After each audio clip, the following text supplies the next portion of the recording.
Hello, loving parents. I look forward to chatting with you today about performance anxiety. And I want to suggest that most of us have some form of performance anxiety in some arena. And it's really fun to help blow performance anxiety out of the water in our kids. And I'll share a couple of tips with you today and encourage you to go out and try them and see what works for you. Take what works and leave the rest. So the basic idea in performance anxiety is to help give kids exposure to the anxiety. And this is true for all anxiety. It's been shown that exposing children to the anxiety is helpful, the thing that they're fearing. So the fun thing about performance anxiety is that you get to play with messing up, which is so fun. So I'll show you a couple of different ways we can play with messing up. One game that I created is called WWW, and it stands for Wild, Wacky, and Weird, or Wild, Wacky, and Wrong. And I invite a kid to come up to the board, and usually I have them do it to me first, so I play the game first. So I have them tell me something to draw with my eyes closed. And I have them think about a person doing something or animals doing something, in part because it's really fun to play with messing up with the faces and the eyes. So I ask them to draw something. They say, draw a cat in a tree with a person picking a flower or something like that. So I would say, okay. And as I'm going to do this, I'm going to play with messing up. So I'm not going to try to have my pinky here for reference, so I can try to make this as good as possible, even though my eyes are closed. And when I open my eyes, I'm going to say, oh, look, that's where I did it really well, even though my eyes were closed, and focus on getting it right. That's the really, really right game. And most kids who have performance anxiety know that game really well. And it trips them up. It gets them into a PPP cycle. I'm wondering if I should write this down here. So PPP cycle, the really, really right game gets kids into the PPP cycle. And the PPP cycle is perfectionism, procrastination,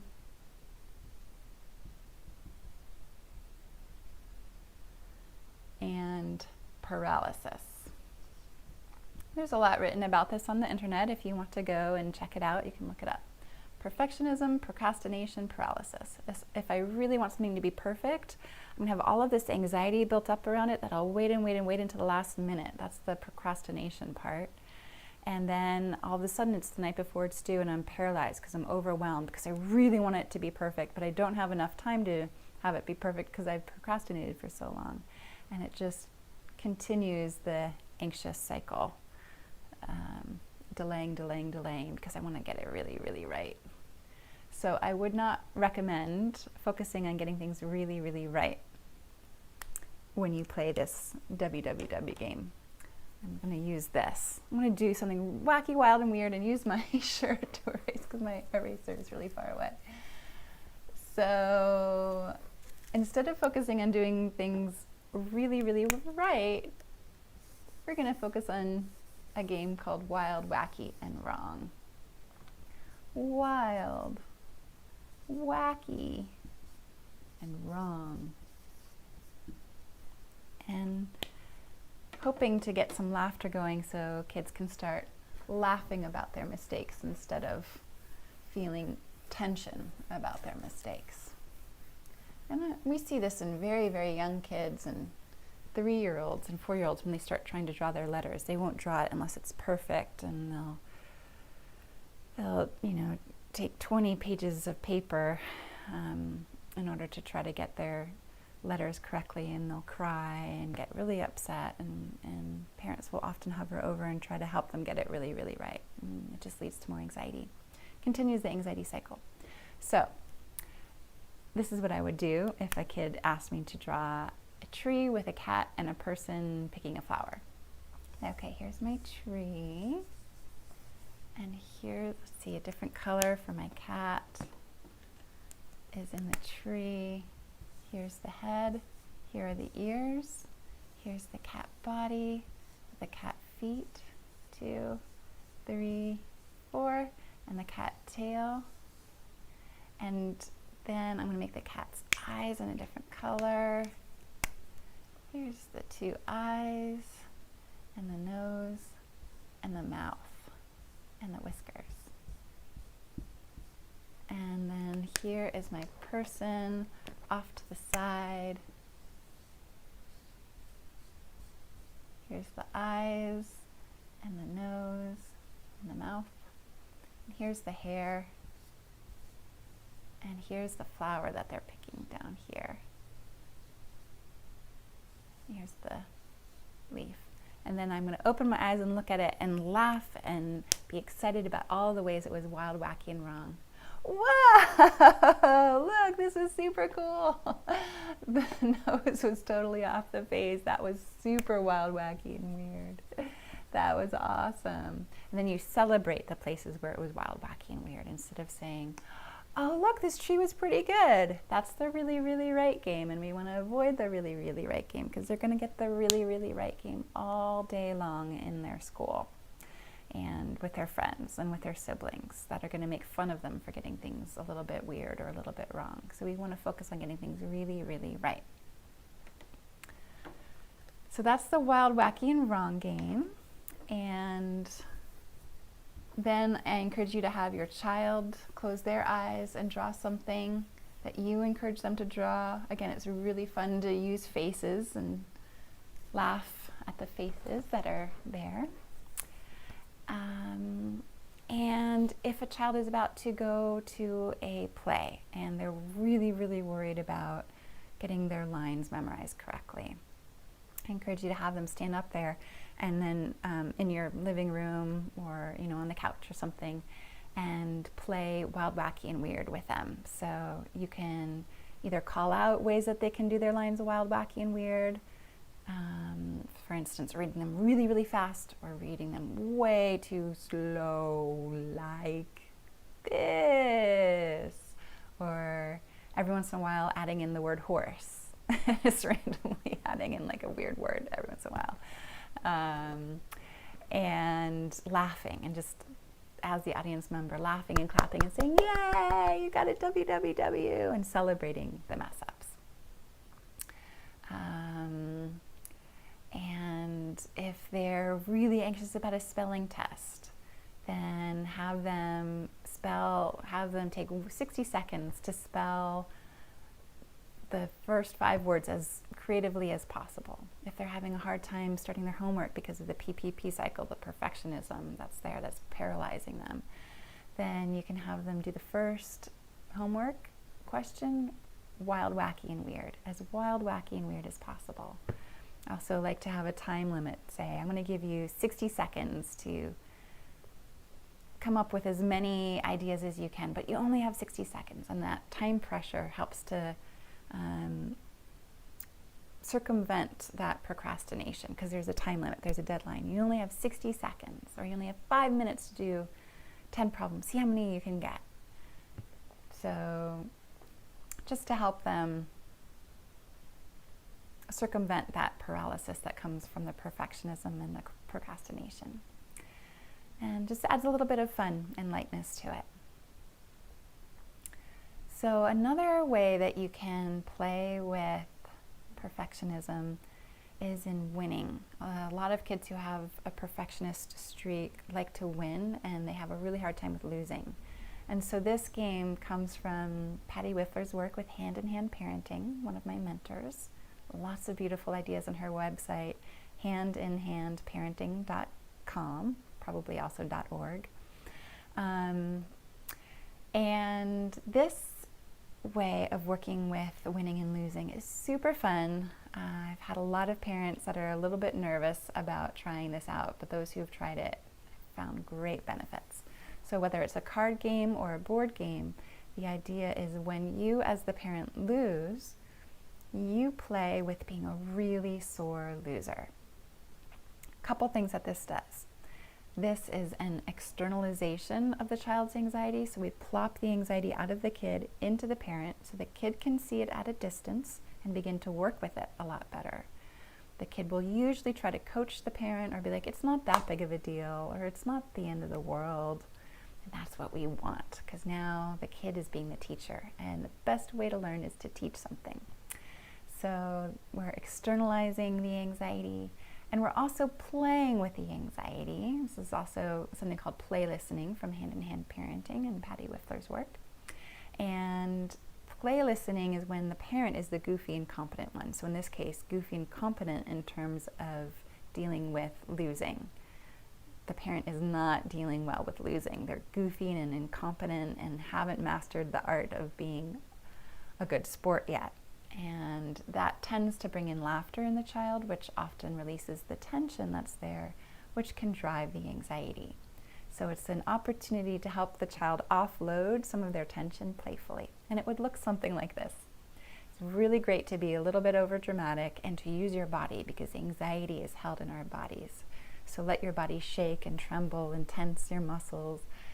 With kids that kind of look the other way when I've done this with them in my office, I'll come up to them and hold their shoulder or grab their leg and kind of be a little bit more physical with them. As we get closer to another body, the other body can't distract themselves from it as much. They can't turn away from it as much. And some kids, they want to turn away from this because it's really hard to confront this kind of anxiety. But once they do, once they touch it, once they see it and can touch it, it tends to blow it out of the water. So it looks like this. No, I wanted to win. No, I wanted to win. It's not fair. You won. How come you won? No, no, no, no, no. This is the worst thing in the whole world. Nothing's worse than losing this game. No, I wanted to win. And then I'll take their shoulders. I wanted to win. This is horrible. I don't even want to play again. I don't ever want to play again because I'm so scared of losing again. So really over the top expression. And one of the things that might be coming up in your mind, because it comes up in a lot of parents' minds, is that you might not want to make fun of your kid. You might be concerned that this would hurt their feelings, and you want to make sure not to mock them. And it's a beautiful thought. And I'm so glad you're thinking that way, because if this is done in a spirit of mocking, it will really hurt the child and will drive the tension in and will deepen the anxiety. But it's where it's coming from that matters. So if you are coming from a place of service, if you're coming from a place of trusting that offloading this tension in your child will be helpful, if you're coming from a place of service and willing to embody the anxiety to help externalize it from your child so they can see it and work with it better, that's useful. Coming from a place of vindictive mocking is not useful, and it will hurt your child. So I'm glad you're thinking that way. Good news is I've never seen this cause a child to get upset at a parent yet in my several years of working with this. So there's a wonderful, beautiful track record. Even in older kids, I've done this with 10-year-olds. So they tend to laugh. It's kind of so extreme, it's funny. That's really helpful. So I really encourage you to give it a shot. Try the Wild, Wacky, and Weird or Wild, Wacky, and Wrong game. Try messing up in spelling test or the play performance or piano recital. Even works well with playing piano at home and just practicing piano. Some kids don't want to try when they're just learning. So you can say, oh, here, it's easy. And then you sit down to play this easy song and you mess it all up and you can't seem to get it right. And the kid will soon be saying, Mommy, move out of the way, I can do it. So play with messing up. Play with having creative answers on the homework. Play with having a deadline, a silly little deadline, or you can have a separate piece of paper for the homework where you have 5 minutes to do it in a really fun, weird way. And then it tends to make it really easy for the child to go right into their own true homework. And then practice being a sore loser as yourself as the parent in a dramatic, over-the-top way that will initiate some laughter and help the child offload tension and externalize the anxiety for them. And just at the end here, just be wary of stepping in to fix it for your child if the child is drawing and is upset that it's not perfect. There's a desire in us to, in the moment, decrease their anxiety. And so ways we tend to intervene is to come in real quick and say, here, I'll just do the outline and then you can draw it. And then it settles their anxiety in the short term. It's a short-term gain for a long-term challenge. And that's what we want to avoid. So instead, we're going to be looking for a short-term offload, which could be even crying by setting a limit, and a long-term gain. So in this case, this is the less pleasant way of dealing with perfectionism. In this case, I would set a limit like, I'm not going to help, honey. I know you can do this. I can't draw it. You draw it, Mommy. You can draw it so much better. I can't. Nope, I'm not gonna. Why, Mommy? Why not? Why aren't you answering me? I know you can do this. Please, you don't care about me. And it's just the hurt coming out when they do this. So they're going to be offloading the tension. They're going to be offloading the hurt. They're going to be offloading whatever is stuck deep inside. And we're giving them the message when we can set a limit like this. This is called setting limits and stay listening, also from hand-in-hand parenting. When we can set limits and then listen in a calm, supportive manner, staying close, staying connected, staying engaged and listening, we're giving the child the message, your anxiety doesn't scare me, honey. Your anxiety doesn't feel overwhelming to me. Your anxiety doesn't make me anxious. I'm going to be here. This is just a big feeling moving through. Your big feelings don't scare me. We got this. And the beauty is that that kind of holding environment will be eventually downloaded into the child's consciousness and subconscious, really. Will be internalized. So the child will eventually have that own way of being with their own overwhelming feelings. It's just a big feeling. Yes, there's a big feeling of fear coming through, and it doesn't scare me. It's just a big feeling. So that's what we want them to internalize. What we tend to do when we accommodate and we fix the child's anxiety in the moment and we do the drawing and the outline so the child will settle in the moment is we kind of implicitly are telling our child, wow, that anxiety is way too big and I want to do anything I can to stop it because I cannot handle that feeling. Whoa, so I'm going to fix you up and zipper that up because we don't need any of that here and I don't want any of that here and it's dangerous and bad. And then the child gets into this kind of a relationship with the anxiety, which is pushing it away. And that takes a tremendous amount of energy. And we can't push it away forever. So when there's a moment of guard down, that anxiety will just come flooding back in. It'll be much easier if we can teach our children, yep, it's a feeling that moves through and then it's gone. It's just a feeling. It doesn't scare me. So that's what we want to embody. And also, of course, be wary of getting frustrated with your child when they're anxious about drawing or jumping off the board or whatever it is that they're scared to do in the moment. It's very common to get frustrated with them, so please be gentle with yourself around this. Just want to remind you it's just not helpful. And there's a close relationship between anxiety and anger, as I've mentioned in previous videos, if you've been watching all of these. So anxiety and anger are close cousins, and that goes way, way back to our animal bodies. If there was a lion or a bear there, we would get scared, but almost immediately after that, a split second later, we would need to run or fight. And therefore, we would need to be primed and ready to fight and get into anger mode. I'm not going to let you hurt my kids. I'm going to fight you if I need to. So there's a close relationship between anxiety and anger. So when our kids get anxious, it will trigger anxiety in us. And if we've gotten triggered with our own anxiety, we can almost predict that we will get angry at our kid eventually. We might be able to hold it off for 30 minutes or so, but eventually there will be some anger kicking up. If we have awareness about this, if we practice mindfulness and we notice the signs of anxiety and we notice the signs of tension and we notice the signs of anger in our own bodies, we'll have more choice around that. And we'll be less likely to act out from our anxiety and act out from our anger. That's so useful. So when our child is getting anxious, we can immediately practice softening. Instead of trying harder, try softer with our kids. Stay calm, come close, set a limit, and listen. So that's something helpful to do in the moment, in the crisis moment when your child has tons of anxiety moving through their little bodies. Otherwise, preemptively, you can do wild, wacky, and wrong. You can do games where you mess up. Practice making mistakes.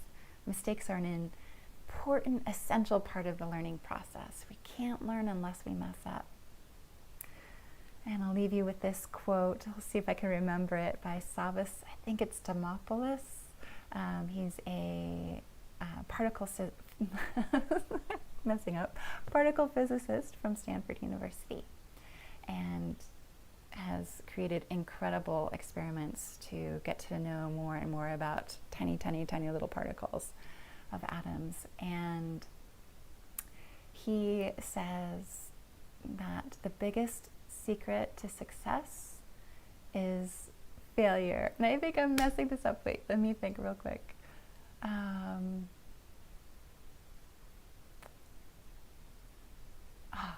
I'm going to pause the video. Hold on a second. Let me see if I can get this. I'm so glad I'm messing up for you guys. I'm back. So the quote is, "Jumping from failure to failure with undiminished enthusiasm is the big secret to success," by Savas Dimopoulos of Stanford University, particle physicist. So I hope you can open your mind to explore playing with messing up with your kids. And when they want to get it really, really right and it's overwhelming them with anxiety, set a limit. Say, I'm not going to let you get it really, really right. And then listen. Listen to their anxiety pouring out so they can offload that tension. Blessings to you along the way.